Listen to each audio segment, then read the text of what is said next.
Hello! Bienvenue sur le podcast Les Croqueuses. Moi, c'est Pauline et je suis là pour vous aider à construire un quotidien qui vous ressemble et dans lequel vous vous épanouissez chaque jour un peu plus pour croquer votre vie à pleines dents. Après 12 années passées dans l'enseignement auprès des enfants et des familles, aujourd'hui je suis coach certifiée et praticienne EFT. J'accompagne les personnes sensibles et hypersensibles dans leurs émotions au quotidien et j'aide les femmes qui ont traversé des épreuves de vie douloureuses qui sont maintenant prêtes à se reconstruire dans la légèreté, la sérénité et la bonne humeur. Si vous écoutez ce podcast aujourd'hui, c'est sûrement que vous êtes vous aussi des croqueuses. Dans les épisodes, seule ou avec mes invités, je vous partage des réflexions, des astuces, des inspirations et des outils pour croquer votre vie à pleines dents. Ramenez de la légèreté, de la joie et du dynamisme qui vous donnera l'élan dont vous avez besoin. Le tout avec ma bonne humeur et beaucoup de pétillance, comme d'habitude. Allez, c'est parti, préparez-vous, on y va. Aujourd'hui, j'accueille Laetitia sur cet épisode, ou devrais-je dire Laetitia l'exploratrice. Tu découvriras à la fin de cet épisode pourquoi je parle de l'exploratrice. On va parler alimentation, rapport au corps, regard que l'on porte sur soi, troubles alimentaires et bien sûr exploration. Reste bien à l'écoute pour découvrir le parcours de Laetitia et découvrir quelle est sa gourmandise. Mais je t'en dévoile pas plus, je te laisse découvrir tout de suite notre conversation.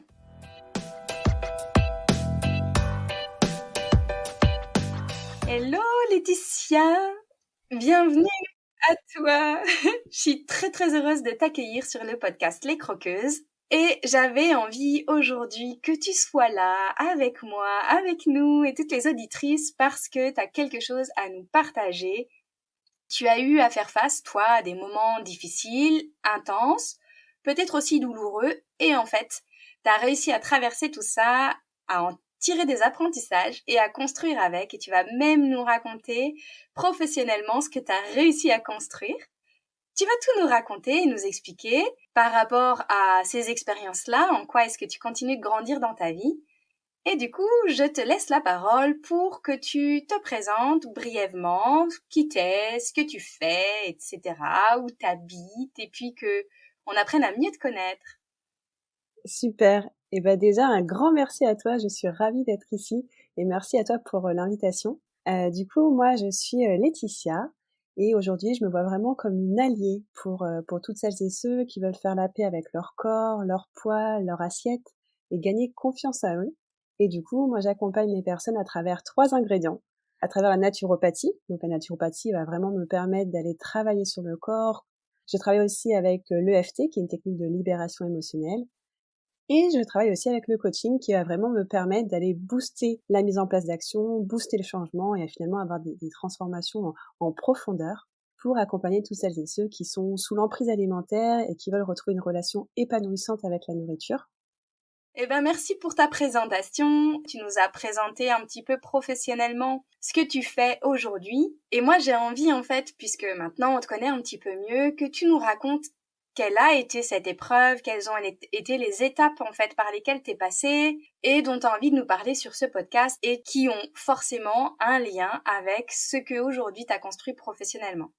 Oui, avec grand plaisir. Du coup, effectivement, je l'ai déjà abordé dans ma présentation. Aujourd'hui, j'accompagne toutes les personnes qui ont des troubles alimentaires, qui ont de l'anxiété alimentaire, parce que ça a été l'épreuve que j'ai connue il y a maintenant quelques années. À partir de l'âge de mes 16-17 ans, je dirais, j'ai commencé à vouloir perdre du poids, à vouloir perdre quelques kilos. Alors, comme je l'ai dit juste avant, je suis quelqu'un qui est beaucoup dans le fun, on rigole beaucoup avec moi, et j'avoue qu'au lycée, j'étais toujours la très bonne copine. Et du coup, finalement, avec les garçons, on aimait bien se faire des blagues, etc. Et les garçons, à cet âge-là, ça aime bien taquiner sur le physique. Et comme j'étais la bonne copine très sympa, je rigolais avec eux de leurs blagues sur mon propre physique. Du coup, finalement, on rigolait tous ensemble, hein, si je puis dire, sur mes cuisses, sur mes fesses, sur ma poitrine, etc., etc. Et finalement, je pense que toutes ces remarques, même si ça me faisait beaucoup rire quand on le faisait ensemble, et finalement, ça a dû peser d'une manière ou d'une autre parce qu'à un moment donné, j'ai voulu changer mon corps pour finalement ne plus avoir ces remarques-là sur mes cuisses et sur mes fesses et toute autre partie du corps. Et du coup, j'ai commencé à vouloir perdre un petit peu de poids.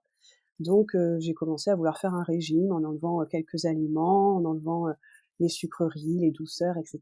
Surtout quand on est adolescent, voilà, je faisais le goûter tous les jours en rentrant de l'école, bah là, je faisais plus le goûter ou des choses comme ça. Donc j'ai commencé à rentrer dans un régime, j'ai commencé à perdre du poids et j'ai trouvé ça super de pouvoir perdre du poids et aussi rapidement surtout.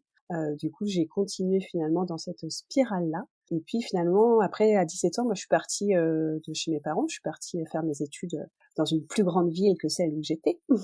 Et du coup, bah, toute seule dans mon appartement, c'était hyper simple pour moi de pouvoir faire hyper attention à mon alimentation et finalement avoir mon propre régime alimentaire parce que j'avais personne qui me contrôlait et qui était là pour surveiller ce que je faisais. Donc j'ai continué à perdre beaucoup de poids. J'ai commencé, bah, je vous le disais, voilà, moi qui étais quelqu'un de très joyeuse. D'ailleurs, on m'appelait la joie au collège et lycée. D'ailleurs, mon prénom veut dire la joie en latin. J'avais quelqu'un qui avait une énorme joie de vivre et j'ai complètement perdu ma joie de vivre à ce moment-là. J'étais devenue quelqu'un qui est complètement réservé et qui se renfermait sur elle-même. C'est vrai que je me nourrissais beaucoup aussi en faisant à manger pour les autres. Du coup, j'avais complètement pris les manettes de la cuisine à la maison à vouloir faire les repas pour tout le monde. Dès que j'allais chez les copains, alors je leur faisais plein à manger. Alors typiquement, les cookies, ça c'est mon dada. C'est mon petit... d'ailleurs, si vous voulez me faire plaisir aujourd'hui, encore un petit cookie, et c'est jackpot. Mais du coup, voilà, moi j'adorais ça et je faisais pour les autres. Donc je faisais des tonnes de cookies pour tous les copains, mais je m'interdisais d'en manger parce que ça répondait pas à mes objectifs et aux règles que je m'étais imposées dans ce régime. Donc voilà, j'ai continué comme ça pendant 2-3 ans et après ça s'est transformé, ça s'est modifié, je dirais, parce que je suis après allée plutôt dans des tendances boulimiques où du coup je faisais des grosses crises, des grosses compulsions alimentaires, où je mangeais de grandes quantités alimentaires et qui étaient suivies de restrictions parce que j'avais toujours cette peur de grossir. Donc j'avais beaucoup de restrictions, je compensais aussi avec le sport. Mais finalement, voilà, j'alternais des grosses prises alimentaires suivies de restrictions. Et tout ça, alors c'est difficile à dire parce que le début et la fin est toujours assez flou parce que c'est pas du jour au lendemain que ça arrive et du jour au lendemain que ça disparaît. Néanmoins, tout ça a duré, je pense, 8 ans. 8 années comme ça, pendant lesquelles, du coup, tu t'es fait subir ce régime-là, ces restrictions, ces privations, mais où en fait, finalement, tu gardais le plaisir de la cuisine et de la nourriture, mais pour les autres, c'est ça? Ouais, exactement, exactement. En fait, alors je me suis jamais, manger était quelque chose d'hyper important pour moi, mais en fait, c'était devenu la chose la plus importante pour moi. Donc, je n'ai jamais loupé un seul repas parce que manger, c'était le moment de la journée, c'était mon moment. C'était le seul moment où je pouvais vivre, j'avais l'impression. Néanmoins, je me nourrissais pas de grand chose. C'est-à-dire que j'avais complètement supprimé des catégories d'aliments. Il y avait des aliments qui me faisaient complètement peur, tout ce qui était gras. Si je voyais quelqu'un me mettre du beurre dans mon assiette, je me mettais à pleurer. Si j'allais au restaurant et que le plat qui arrivait, il y avait trop de sauce, que je voyais des petites bulles de gras ou quelque chose, je me mettais à pleurer et je voulais pas manger mon assiette. Donc voilà, ça a été beaucoup de peurs qui ont été incarnées par rapport à l'alimentation et beaucoup de croyances aussi par rapport à ce qui est bien, ce qui est pas bien. Parce que je crois qu'au fond, en fait, la volonté profonde que j'avais, c'était de prendre soin de moi par rapport à tout ce que je pouvais entendre, par rapport à là où j'acceptais aussi d'aller voir les renseignements. Hein. Et bah, je me suis inculqué plein de règles comme quoi qu'il fallait pas manger de gras, pas manger de sucre, pas manger de féculents, etc. pour être en bonne santé. Et du coup, en fait, je pensais réellement être la queen de la nutrition. Je pensais réellement que j'étais celle qui avait la meilleure nutrition du monde, que j'avais une hygiène de vie qui était irréprochable. Donc, je pensais sincèrement faire du bien à mon corps quand je faisais tout ça. J'étais dans le déni complètement. Ok, donc ça, en fait, dans les différentes étapes par lesquelles t'es passé, tu dis qu'en tout, ça a duré à peu près 8 ans. Donc, en fait, il y a eu un petit peu cet engrenage dans lequel tu es tombée finalement sans forcément faire attention, avec au départ des blagues soi-disant innocentes, beaucoup de la part de garçons. Et je pense que les années collège et lycée sont terribles pour ça. Pour l'estime de soi et du corps de la femme, il y a encore, je pense, beaucoup de choses et de travail à faire là-dessus pour déconstruire certaines façons de s'exprimer des jeunes garçons qui ne pensent pas à mal faire, hein, et je suis pas sûre qu'ils aient mesuré l'impact qu'ils avaient eu sur ta vie derrière. Non, et j'en ai discuté avec eux. Ah, ça c'est chouette.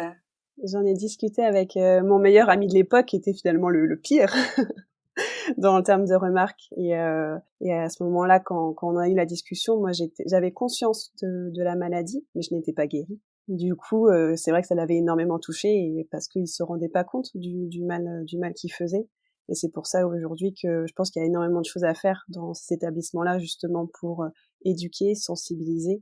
Oui, oui, oui, à destination des jeunes publics, parce que ça se travaille dès l'enfance, dès la jeunesse, pour éviter de s'enfermer là-dedans, en fait. Tout à fait, ouais.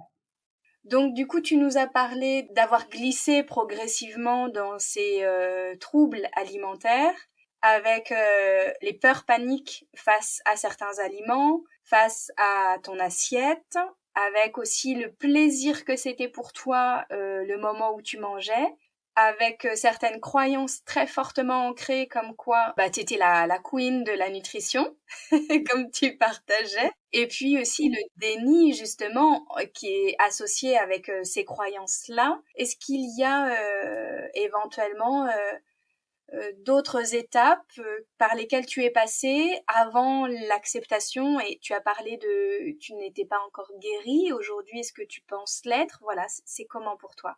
Bah, effectivement, par rapport aux différentes étapes, il y a eu effectivement la période de déni au début où finalement, bah, on se rend pas compte déjà que enfin si, on se rend compte que l'on perd du poids, mais on se rend pas compte que ça peut devenir dangereux, ou en tout cas que c'est trop, qu'on est dans l'excès, parce qu'on veut toujours plus dans la recherche de la perte de poids. On se rend pas compte qu'on devient insupportable, mais du coup, bah forcément, quand on dénutrit le corps, bah le corps il a plus suffisamment d'énergie. Donc finalement, on devient irritable, exécrable, et surtout avec les gens qu'on aime le plus. Donc je pense que j'étais horrible à vivre pour ma famille et ceux que j'aime le plus. Même si forcément eux ils se rendent compte qu'il y a quelque chose, qu'ils essaient de faire passer des messages, mais on ne veut surtout pas l'entendre quand c'est la famille qui le partage. Du coup, il y a eu pas mal de déni, et puis alors il y a eu, je pense, 3 électrochocs dans mon parcours. Le premier, ça a été le décès de ma grand-mère, parce que au moment de son décès, elle a perdu énormément de poids, et du coup, elle est devenue très maigre, et je le voyais très bien qu'elle était très maigre. Je trouvais que bah, ça montrait à quel point elle était faible et en souffrance. Du coup, au moment où elle est décédée, j'ai demandé à ma maman combien elle pesait au moment de son décès.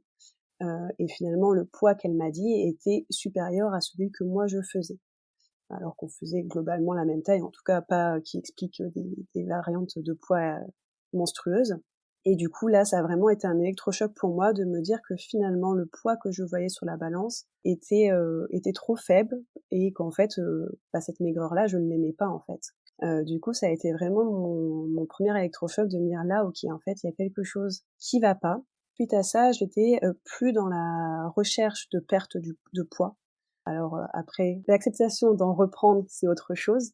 Mais en tout cas, à ce moment-là, je n'étais plus dans le fait de vouloir perdre du poids. Donc voilà, suite à ça, j'en ai parlé à ma maman. Alors difficile d'en parler de ça. Donc mon astuce, alors ma maman est très fan de, comme moi, naturopathie, aromathérapie, etc. Et du coup, j'ai pris son livre d'aromathérapie qui traînait dans le salon. Je suis allée à la page anorexie, et puis je me suis laissée surprendre au moment où où je regardais cette page pour en échanger avec elle. Puis suite à ça, je suis partie faire fille au père pendant 9 mois en Irlande. Du coup, ça a généré beaucoup d'anxiété, parce que bah, évidemment, je n'allais plus être la maître de la cuisine. J'allais être chez les gens, j'allais devoir respecter un régime alimentaire d'autres personnes. Finalement, je suis tombée dans une famille où la maman est prof de sport. Ça l'arrangeait très bien que je prenne les manettes de la cuisine. Donc j'ai pris les manettes de la cuisine. J'ai fait aussi pas mal de sport là-bas parce qu'ils ont un rythme de vie qui est complètement différent du nôtre. Eux, à 17h, ils mangent le poulet patate. À 18h, il faut faire des activités parce que sinon on s'ennuie. Donc mon activité, c'était aller à la salle de sport avec les copines filles au pair. En plus, un autre régime alimentaire, un autre rythme de vie, etc. Et du coup, finalement, j'ai continué aussi à perdre du poids. Et c'est vrai que je me pesais énormément. J'avais un rapport à la balance qui était aussi très conflictuel. Et finalement, mon deuxième électrochoc, ça a vraiment été un matin où dans le miroir, je me suis vue, j'ai touché mon front. Et en fait, je pense que comme tout le monde aujourd'hui touche son front, il sent qu'il y a des os en dessous. Mais là, j'étais dans un état de maigreur tel que finalement, je sentais tous mes os et je pense que j'aurais été capable de le dire à tous les os qui composaient notre front et de pouvoir les ressentir. Du coup, là, ça a été un deuxième électrochoc assez important en me disant, mais en fait, il faut que tu reprennes du poids parce que c'est pas beau. Et en plus de ça, tu mets ta vie en danger parce que comme je l'ai dit, j'étais pas du tout dans un objectif de me faire du mal. J'étais plutôt dans l'objectif inverse, de prendre soin de moi et de prendre soin de ma santé. Donc là, la volonté de reprendre du poids, et du coup, c'est là où finalement je suis tombée dans la boulimie, où du coup je mangeais de grandes quantités alimentaires. J'étais encore en Irlande à ce moment-là, je mangeais de grandes quantités alimentaires, je faisais des grosses crises. J'ai vécu 9 mois là-bas dans une famille, mais ça restait pas chez moi. Et du coup, la difficulté de gérer des compulsions alimentaires quand on n'est pas chez soi et qu'on est pris par ce besoin, cette envie irrépressible de manger, de se remplir, de remplir l'estomac et de faire face à ce vide. Et du coup, j'ai essayé de dissimuler mes crises comme je pouvais. Donc, j'ai mangé tout ce qu'il y avait dans les placards pendant que la famille était pas là et retourner vite au magasin, racheter les choses pour cacher le fait qu'il y avait une compulsion alimentaire. Là, ça a commencé en Irlande et tout ça a continué pendant plusieurs années après, où j'étais seule en appartement à Paris, dans un petit 15 mètres carrés. Et ça a été pareil, une grosse source de grosses compulsions alimentaires où je remplissais un vide, où j'avais vraiment ce besoin de me remplir pour combler quelque chose.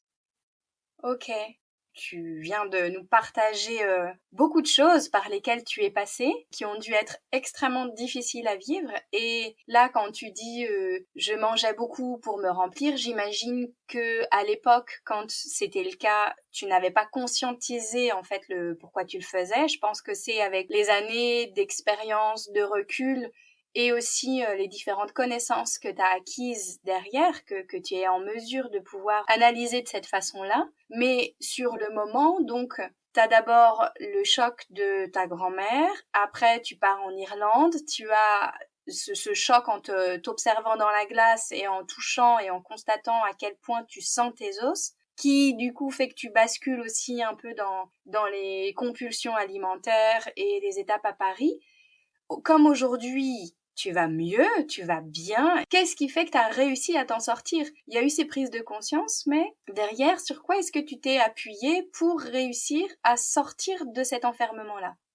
Alors déjà, effectivement, pendant mon parcours, j'ai cherché aussi à me faire accompagner et aider, notamment au premier électrochoc juste avant l'Irlande.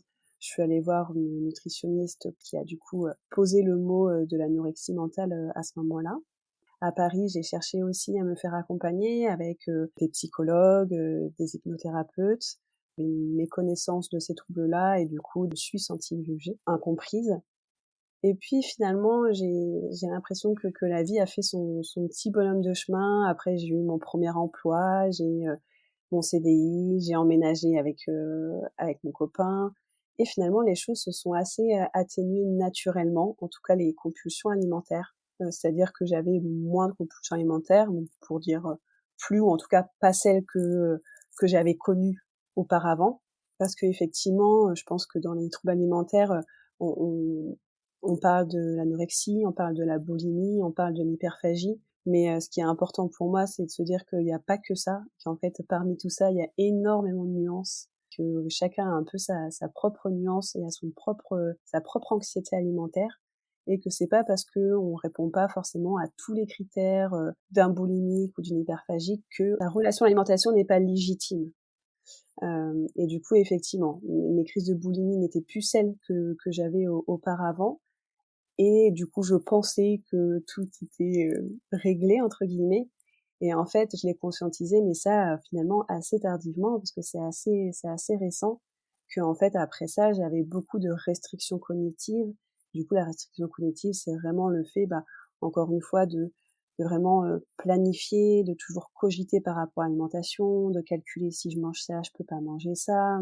Si je sors mercredi soir, je sortirai pas jeudi parce que sinon ça fera 2 fois des planches de charcutes. Enfin voilà, de toujours cogiter et de toujours être quand même je remange un peu, mais je me restreins. Et puis il restait des aliments qui étaient complètement bannis. C'était encore impossible pour moi de manger une salade avec une vinaigrette, de mettre du beurre dans un plat, pas possible, etc. Et finalement, tout ça, ce qui m'a vraiment permis de pouvoir me réconcilier avec l'alimentation, ça a été d'étudier le corps, d'étudier le corps, la naturopathie, et vraiment comprendre les besoins du corps. Parce que comme je l'ai déjà dit à plusieurs reprises, mon souhait premier était de prendre soin de moi, de prendre soin de mon corps. Et du coup, le fait de l'étudier, de comprendre de quoi mon corps a besoin pour être en bonne énergie, pour être en pleine vitalité, pour être en bonne santé, pour être dans un état d'équilibre. Et finalement, quand on étudie tout ça, on comprend le rôle des aliments, on comprend pourquoi ils sont là, quelle catégorie d'aliments, qu'est-ce qu'elles procurent. Et ça m'a vraiment permis de faire la paix avec des catégories d'aliments, de réintégrer de la matière grasse dans mon alimentation parce que je sais pourquoi c'est important le gras pour le corps. Et du coup, vraiment de comprendre voilà tous les mécanismes du corps et de comprendre un petit peu le cerveau aussi, comment il fonctionne par rapport à tout ça. Ok. Waouh, du coup, en fait, c'est super intéressant, en fait, le cheminement par lequel tu passes, parce que tu parlais au tout départ dans ce rapport à l'alimentation où tu étais persuadée d'être la queen de la nutrition et de faire du bien à ton corps. Et finalement, quelques années plus tard, tu es vraiment rentrée dans la nutrition, dans la naturopathie pour comprendre vraiment d'un point de vue physiologique comment fonctionne ton corps, comment fonctionne ton cerveau, comment fonctionnent tes émotions. Cette compréhension-là t'a amené aussi un autre regard sur toi, sur ton corps et sur ton assiette. Et ça, c'est hyper intéressant, en fait, parce que tu conscientises qu'avec les connaissances, tu avais une meilleure compréhension et que tu as réussi à apaiser ta relation à ton corps, à tes émotions et à ton assiette. Ouais, complètement, et vraiment de bâtir aussi ce sentiment de sécurité, parce que je pense que c'était finalement toujours là, un peu en arrière-plan, et que finalement, dès qu'il se passait quelque chose, je repartais un peu dans mes schémas arrière, parce que l'alimentation était finalement ma manière à moi d'y faire face. Et c'était aussi, comme je le disais, l'alimentation prenait tellement de place que finalement, c'était mon big problème. Et du coup, tout ce qu'il y avait autour, il n'y avait plus de problème. Parce que l'alimentation était mon problème. Et du coup, c'était aussi un moyen pour moi finalement de mettre sous couvercle et de mettre un peu sous le tapis tous les autres problèmes alentours qui traînaient autour. Ok, ouais. Du coup, en fait, tu as tiré beaucoup d'enseignements et on entend à travers tout ce que tu viens de partager à quel point tu as réussi à grandir et à comprendre certaines choses. Donc j'imagine que Laetitia d'aujourd'hui est totalement différente de celle d'il y a 8 ans. Et comme on arrive au terme de cette interview, si tu devais conclure là par un mot ou une phrase en lien avec ton parcours, l'épreuve et tous les enseignements que tu en as tirés pour réussir à reconstruire, ce serait quoi? Et je pense que je garderai un peu cette notion qu'on a partagée sur la fin, c'est vraiment l'exploration. Le fait d'avoir exploré le trouble pendant qu'il était là, le comportement alimentaire, d'explorer, d'aller un peu à sa rencontre et voir qu'est-ce qu'il avait envie de me dire. Puis après, ça a été d'explorer des solutions pour justement s'en sortir. Et aujourd'hui encore, c'est vraiment cette épreuve, c'est ce trouble-là, ces troubles-là, qui me permettent encore d'explorer parce que aujourd'hui, je l'utilise pour mes accompagnements. J'accompagne des personnes qui ont des histoires, qui ont des vécus difficiles avec l'alimentation et qui n'ont pas encore réussi à s'en apaiser, à le transformer en autre chose. Et du coup, j'explore finalement à travers ma propre expérience, à partager mon histoire, à partager des choses qui peuvent les aider d'ailleurs. Et du coup, finalement, je pense aujourd'hui être une vraie exploratrice à travers ce trouble-là, parce que il m'a ouvert les portes finalement pour aller vraiment découvrir plein de choses. Ok, génial. L'exploration, Laetitia, l'exploratrice. Voilà, exactement. Alors, j'ai pour habitude de proposer un petit quiz gourmand de fin pour les croqueuses que nous sommes, avec des réponses spontanées, sans réfléchir, avec les premières réponses qui te viennent en tête. Si jamais je te demande quel est ton péché mignon, cette gourmandise à laquelle tu peux pas résister, je crois que tu nous en as un peu parlé, est-ce que tu vas nous redire? Ouais, c'est ce que j'allais dire. Je crois que ça va être le cookie. Ok. Si ta vie pouvait se manger, ce serait quel plat? Quel plat? Alors le couscous. Tu es plutôt thé, café, bière ou eau? Vin rouge, on s'est autorisé? Allez, vin rouge. Vin rouge, les verres de fête, sinon c'est tisane. Est-ce que tu es plutôt radis, hamburger, falafel ou bourguignon? Radis, falafel, burger. Et moi, je suis une grande amatrice de chocolat, alors je te propose de choisir chocolat blanc, chocolat au lait ou chocolat noir. Chocolat au lait. Chocolat au lait. Super. Eh bien, un grand merci Laetitia d'être venue partager un bout de ton parcours avec nous. C'était très agréable d'en savoir encore plus sur ce que tu as traversé. Et si on veut te suivre et te retrouver, comment fait-on? Du coup, je te remercie déjà pour notre échange. C'était un grand plaisir. Et du coup, pour me retrouver, on peut me retrouver sur les réseaux sociaux, donc sur Instagram, laetitia.naturocoach. Et j'ai mon site internet aussi, laetitia-naturocoach.fr, sur lequel j'explique l'accompagnement que je propose qui s'appelle Décomplexer pour se libérer de l'emprise alimentaire. Super, merci beaucoup, je te souhaite une belle journée, à très bientôt. Belle journée, salut. Et voilà les croqueuses, c'est la fin de cet épisode. Merci à vous d'avoir écouté jusqu'au bout. Si vous avez trouvé la gourmandise de mon invité, n'hésitez pas à m'envoyer un message ou un commentaire. C'est toujours un plaisir de vous lire. Si cet épisode vous a plu, qu'il vous a apporté un peu d'énergie, d'élan et de la valeur, si vous vous dites que ce serait bien que d'autres femmes puissent l'écouter, n'hésitez pas à le partager et à le noter sur votre plateforme d'écoute favorite. C'est très rapide, notez le podcast en mettant des étoiles, ça l'aidera énormément à être visible pour qu'il touche encore plus de croqueuses. Et merci à toutes celles qui le font déjà. Vous pouvez aussi vous abonner pour être certaine de ne pas rater les prochains épisodes en solo ou avec mes invités. Je vous souhaite une super journée ou soirée, où que vous soyez, avec gourmandise bien sûr.